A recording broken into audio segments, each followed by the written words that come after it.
Welcome to Hard Talk. I'm Stephen Sackur. Imran Khan won power in Pakistan 2 years ago with a promise to root out corruption and take on the country's vested interests. So how's it going? Well, rising food prices and the COVID pandemic have left many Pakistanis feeling worse off, while the anti-corruption drive has become a political battleground.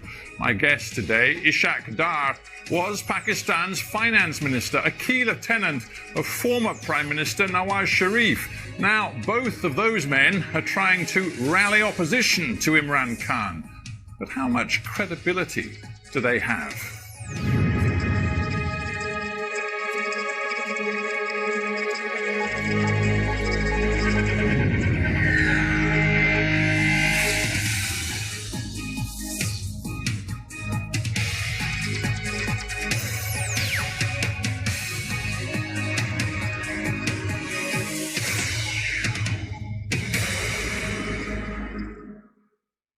Ishaq Dar, welcome to Hard Talk. Thank you for inviting me.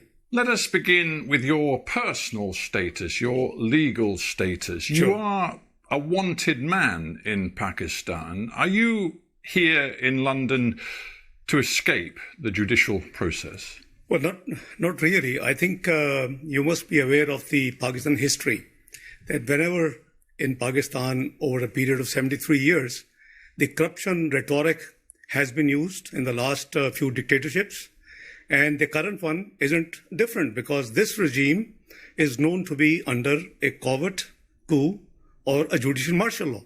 So I can prove that there is nothing against me and I have all the evidence. I hope that you know that the prime allegation against me, my name was not in Panama paper. My name was not in the 20th of April. Let me stop you, because some people will not be following this in great detail. Sure. You're saying your name was not in the Panama Papers. Nonetheless, we learned an awful lot from those Panama Papers published in 2016 about monies being stashed away in foreign bank accounts, and it involved some very top-level Pakistanis. And there was reason to believe that not just Nawaz Sharif's family was involved, but your family too. No. There isn't any mention of my family I'm at all. not saying there was a specific mention of your family, but the National Accountability Bureau decided after the publication of the Panama Papers to look very closely at yours and your family's interests, assets and accounts. Most welcome. And they found that there were grave problems with your accounts. No, not at all. Not at all. Because you see, I'm sure that you would be privy that it was the Supreme Court direction which set up a joint investigation team, which is extrajudicial activity which Supreme Court decided. And there were two military intelligence members who were virtually governing out of the 6 members of the JIT. So you see, there is a background. Well, I'm actually interested in what's known in Pakistan as the National Accountability Bureau, which is the main agency of anti-corruption. And they looked very carefully at you and your family's interests, as you well know. And in September 2017, they concluded that you and your family owned assets, quote, beyond your known sources of income. They said quite specifically, the accused, that is you, has acquired assets and pecuniary interests, resources in his own name and the name of dependents, totaling roughly $6 million US, more than 830 million Pakistani rupees. Now, is it your contention that the National Accountability Bureau has no integrity? It has lost its integrity long time back. It is an institution which is used against political opponents. But you didn't say that with respect, sir, when you were a very senior serving government minister. No, I did. I held press conference and I explained, by the way, this number is as per my tax return. I never missed. You see, the prime allegation against me, which was in the JIT report, on the basis of which Supreme Court directed NAB to file a reference, was that I did not file 20 years tax returns in Pakistan, 1981 to 2001. A UK qualified chartered accountant, never missed reporting his tax matters in UK when he was here till 1976. And then in the North America, 2 years, and in Pakistan since 70, I never missed any tax return. So this is such a blatant allegation. Is it? Well, in that case, let's be very open and transparent with each other. I've interviewed many government officials and ministers around the world over many years, and they always say, "Oh, I'm not responsible for any corruption at all, and I believe in transparency." I do. You do. Oh, so yes, how many properties do you and your family own? It's all declared in my tax returns. Well, just give me the answer, because I don't know. How many properties do you and your family own? I have my main residence in Pakistan, which has been taken over by this regime. So I haven't got too many properties. But how many properties do you and your family own? My net worth is what has been reported. How many properties do you and your family own? One. One sole residence. You and your family own one property. My sole residence. So all of these stories in the Pakistani press about multiple properties owned by your family inside Pakistan, property interests overseas, including in Dubai, wherever, and we're sitting in London. We're sitting in London. You own nothing in London? No. Your family, not just you, your family. No, not at all. Own nothing? No, because and Dubai? The government. Dubai? My sons have just one villa, which is owned by them. They're in business for the last 17 years. So when I asked you how many properties you and your family own, and you said one, that wasn't strictly true. No, it is strictly true, because they're adult, they're married, they're 17 years, they're in business, so they're independent of me. You know very well that when the NAB looked at your assets, they were looking at you and your family. I have no issue. My family, everything is accounted for. That's exactly... You see, if all of this is so clear-cut, you only own one property in the entire world. Your tax records have been kept and given to the authorities over the last 20 years. If everything is so crystal clear, why do you not go to Pakistan and make this case in a court of law? Well, the court of law, my lawyers were there. I'm here for medical treatment. I have a cervical issue.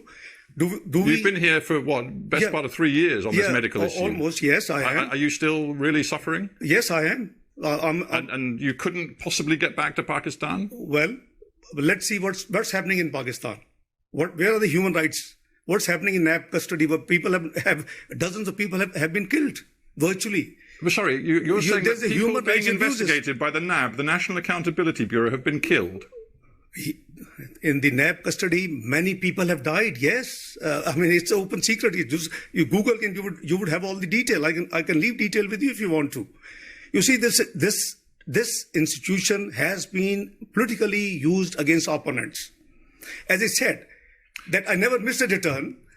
The premise of the entire thing, and whatever they say, my net worth is already, if it is documented in my tax return, and my tax return is not missing, so it is totally accounted for. So what is the issue? The issue is something different.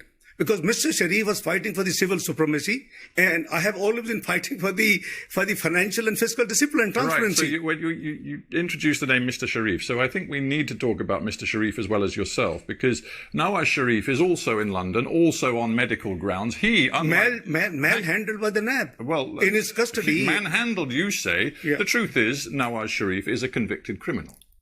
Well, I hope you know that both cases in which he has been convicted, in both judgments, it has been written that the prosecution has not been able to prove any corruption, any kickback, any loss to the exchequer. So what else we want? I'm sorry, sir, but it is quite clear that he is a convicted criminal. And again, the Accountability Court, which works alongside the National Accountability Bureau, found against Mr. Sharif. I believe he was given a 10-year sentence, and that was reduced ultimately to 7 years. He was then allowed to come to London on medical grounds, the same medical grounds that brought you to London too. So here the two of you sit.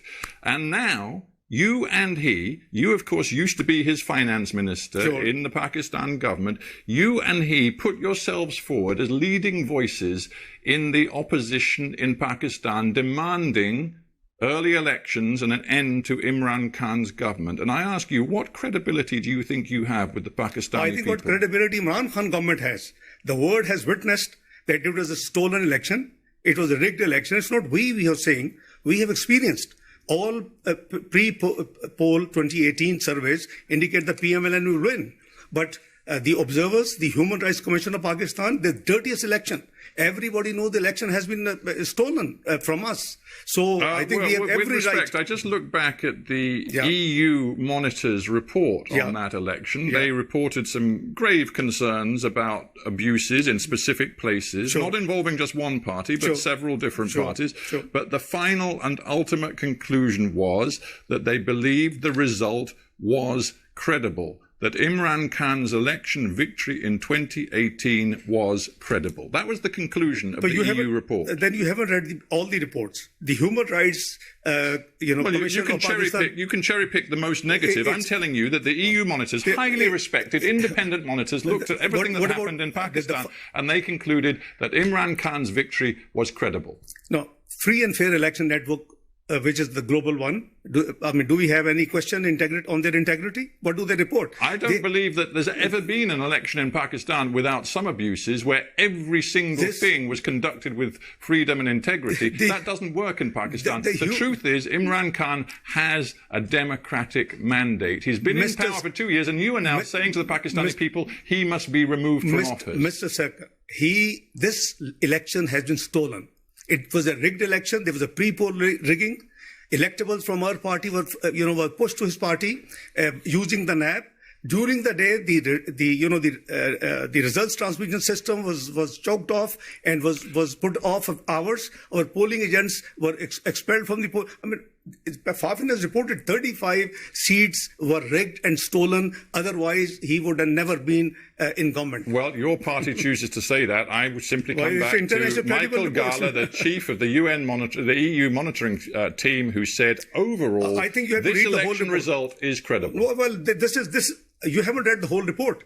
Let's go to the whole report of EU chief. Please go through what he said before this last sentence. Well, of course, his conclusion is the most important thing. I think you'd agree. Maybe you wouldn't. Okay, let's move on. Let's talk about what your tactics are now. Because as I've said, you and Nawaz Sharif are sending your video links back into Pakistan, sometimes to thousands of people, demanding an early end to the Imran Khan government. And this is what, just a month ago, Nawaz Sharif said to thousands of people in Punjab. He said that the integrity of the army chief, General Qamar Javed Bajwa, had disappeared. He said that the general was responsible for levering him out of office and rigging 2018, as you've said. Quote, this is what Nawaz Sharif said.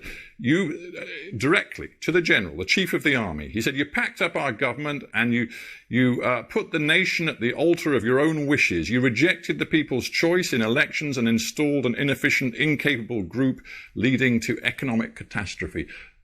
What an extraordinary thing to say of your country's chief of army. It's a reality. The buck stops at the top. And the deep state is known what deep state does in Pakistan. Is it a surprise to you, Mr. Sackur? It is known to the world. Hillary Clinton the other day just gave an interview. And she said, what is deep state? Quoting Pakistan as an example. So please, we must be fair to analyze things. The election was stolen. It started off from Dawn leaks. Mr. Sharif has been struggling for the supremacy of democracy, for the supremacy of parliament, and I have been struggling for the fiscal and discipline and the transparency. Is it wrong? UK has been upholding the democracy and the democratic values. We would think that you would be supporting us. So let us be clear. You are saying that the Pakistani military, the army in particular, are subverting all democratic processes in your country. Is that what you're saying? This is the global reports. It's not... I want to be clear what you're saying. Because the Pakistani people will be listening to this interview, and you are condemning the military of your own country as subverting your democracy. It's not the military. I think we have to talk about the individuals. It's not all the entire institution. I think let's create a difference. It's the wish list, it's the plan of certain people who enforce in Pakistan martial law. So you're saying the army is led by General Bajwa, who in yours and Nawaz Sharif's opinion is entirely subverting democracy. Is that what you're saying? Well, I think I want to be clear. Let's re-articulate what we are saying, that if the elections were rigged, it is now established without any ray of doubt. So if the elections were rigged and somebody has been planning. It's not we. It is the Interior Minister of Pakistan gave a statement that if Mr. Sharif had not got problem with the deep state and the institutions, he would have been fourth-time Prime Minister. Why would he say it? So let me be clear. You're now alleging that this is entirely unacceptable when your erstwhile boss and your very close ally, Nawaz Sharif, was working hand in glove with Pakistan's military dictator, General Zia, for many years. And suddenly he's decided that the military and the way they interfere in politics in Pakistan is entirely unacceptable. What kind of hypocrisy is that? No, I disbelieve, this analysis. Frankly speaking, I disagree with you. Well, what bit of what I've just said is maybe wrong? Evolution process. Evolution process. Yeah, because, you mean because then he was in power and now he's out of power, so he's really angry with the army because they won't work with him? No, it's not the first time. It's the third time he was Prime Minister. And Imran Khan, own Interior Minister, tells the whole world that Mr. Sharif would have been fourth-time Prime Minister if he had not got trouble with the establishment. You see, Imran Khan may be unpopular in Pakistan now, but when he heard what Nawaz Sharif said last month at that rally, when he directly targeted the Chief of Army, Imran Khan said this. He said, "How dare Nawaz Sharif point to the general and blame him for what is happening in Pakistan when for years Mr. Nawaz Sharif polished the boots of a former military dictator." When Imran Khan said that, I dare say he actually had a great deal of sympathy from many Pakistanis who know hypocrisy when they see it. I think you probably haven't seen his 21 clips, how he has been maligning the military army chief, the intelligence services of Pakistan.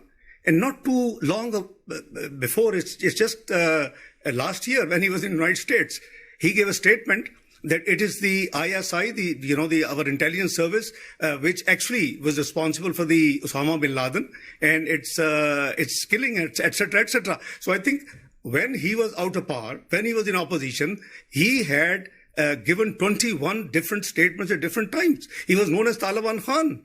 I mean, I don't know. Are we talking or wish to discuss his performance and our performance? Are we here to talk whether it is a pure democracy or is it an anocracy? You and other opposition elements have created this Pakistan democratic movement. You want to deliver early elections and see Imran booted out of power. But many people, even in your own movement, are now backing away from this targeting of the Pakistani military. For example, Bilawal Bhutto said it was regrettable that Nawaz Sharif had named the military chief by name. And even Mr. Sharif's own daughter, Mariam, had to stress at great length that she was not anti-military. It sounds like Nawaz Sharif has overstepped the mark. I think there seems to be a confusion. Mr. Nawaz Sharif, as Prime Minister or otherwise, is not anti-military. Please, let's be very clear. He blames certain individuals. And as I said, the buck, stops at the top. If the Dawn leaks were there's a huge, history about that. I'm sure you will be privy to Dawn leaks. It relates to FATF. It relates to Pakistan going back to grey, which we brought out from grey and it was white. So I think, if Mr. Sharif talks of certain interventions which are against the oath, against the constitution of Pakistan, is something wrong? Let's talk about politics and your message to your own people. We know that Pakistani people are suffering right now. Food price inflation is soaring. COVID-19 is seeing a second surge in your country, creating real economic difficulties. There's going to be barely any growth in the Pakistan economy this year. In the midst of all of that, you are creating a new level of political instability, demanding that Imran call early elections, calling him illegitimate, banging on about the vote rigging, claiming that the army is really in power. Do you think that your approach is really helping the interests of the Pakistani people? I think you have to be neutral umpire, Mr. Sackur, for a moment. 2014, we won the election 2013, massive majority, 2/3 almost. 2014, when Mr. Imran Khan comes to agitate for 4 constituencies rigged only, his claim, nobody spoke. Yeah, and Mr. Dar, you're going back now. You're going back 6 years, and I'm putting myself in the shoes of a Pakistani today who sees rising food prices, political instability, geopolitical instability, and he wonders whether the opposition sitting in London, yourself and Mr. Nawaz Sharif, really have the interests of ordinary Pakistani people at heart. We have interests of Pakistani people at heart, and that's why we are moving. This country had witnessed double revenue collection in our tenure of 5 years, lowest inflation, lowest interest rates, best performing stock market in the South Asia, most stable currency, highest GDP growth in 11 years, 5.8%. I mean, it's all music. Your Western, the institutions had all the praise. And what was the final report in 2016? PricewaterhouseCoopers, what did it say? Pakistan is going to join G20 by 2030. And we were striving to bring it even earlier. And we were very clearly hoping that since we had ended the load shedding, we had fought the extremism and terrorism in Pakistan, we had improved the macroeconomic, indicators in Pakistan, and all praises, all. So now, I understand. I'm not suggesting that your personal economic record was bad. In some ways, it was good. But listen, I'm just trying to get you to respond to a simple question. Pakistan is where it is today. Hang on. Imran Khan has a 5-year mandate. He won the election. Now you have a choice. You have a choice. You can wait to fight the next election if you choose to go home, frankly, but at the moment you're still in London. You can either fight at the ballot box during the next election, or you can try to undermine Imran Khan and his government from the sidelines, from here in London, and thereby create new economic and political instability. Is that the choice you've made? No, it's not a matter of political instability. It's a matter of incompetence. It's a matter of non-performance. It is a matter of ruining and, grounding the economy of Pakistan in 2 years before Corona. Mind you, after 1952, Pakistan first time had seen negative GDP growth. After 1952, from 5.8%, first year 1.9%, this year 0.4% negative. And there's a massive unemployment. We pulled 6% people out of poverty. He has pushed back 6% people in the poverty line. He promised to give 10 million jobs. He has made people unemployed, 12 million added to the unemployment numbers. Pakistan's in big trouble. I just wonder whether your approach is weakening Pakistan on the world stage. You recently tweeted, hang on, you recently tweeted a message saying that Imran Khan, and I'm going to quote your words, personified fascism. Now, Imran Khan has stood up for Pakistan's interests in a very tough stand against India and Mr. Modi, which you well know. He has also conducted a foreign policy which sees deepening economic ties with China, which is precisely the same policy that you followed. He also is trying to use Pakistan's influence, it seems, to bring the Taliban to the peace table in Afghanistan. What is it about these policies that you think personifies fascism? Well, I think that perhaps you haven't studied or you haven't had the time to look into what fascism he's doing. You stand by that? Yeah, of course I do. There is a fascist government in Pakistan as of now. You're trying to mobilize tens of thousands of people on the streets in different Pakistani cities, even when there's a COVID pandemic. Your message is that we must bring Imran Khan's government down by the middle of the year and have new elections. You haven't succeeded so far. What's your next move? Well, Mr. Sackur, I think you haven't seen Mr. Imran Khan during the same... You see, the PDM gatherings started from 16th of October. You haven't seen the democratic movement gatherings, yes. But you haven't seen in the same period, in the last 6 weeks, you haven't seen the gatherings, the large gatherings of Mr. Imran Khan himself. COVID would not spread. What is your next move? Well, our ultimate aim and our ultimate goal is supremacy of, democracy in Pakistan, the free and fair election, which would be transparent and should be acceptable to the world observers. And presumably the rule of law. And the rule of law. So will you go home to face the rule of law? Of course I will. Rule of law and transparency. And, the constitution has to be, all institution has to work within the domain which has been prescribed in the Constitution of Islamic Republic of Pakistan. I think we'll be very happy. So right now, when I tweeted, I have no regret, and it is the ground reality. I mean, I can give you, a prime minister who calls the Director General of the Federal Investigation Agency and gives him names and says, go and arrest them. I mean, what sort of, governance this is? Well, we have to end it there, but I do thank you very much indeed for coming into the Hard Talk studio. It's a pleasure. Ishaq Dar, thanks very much. It's a pleasure. Many thanks.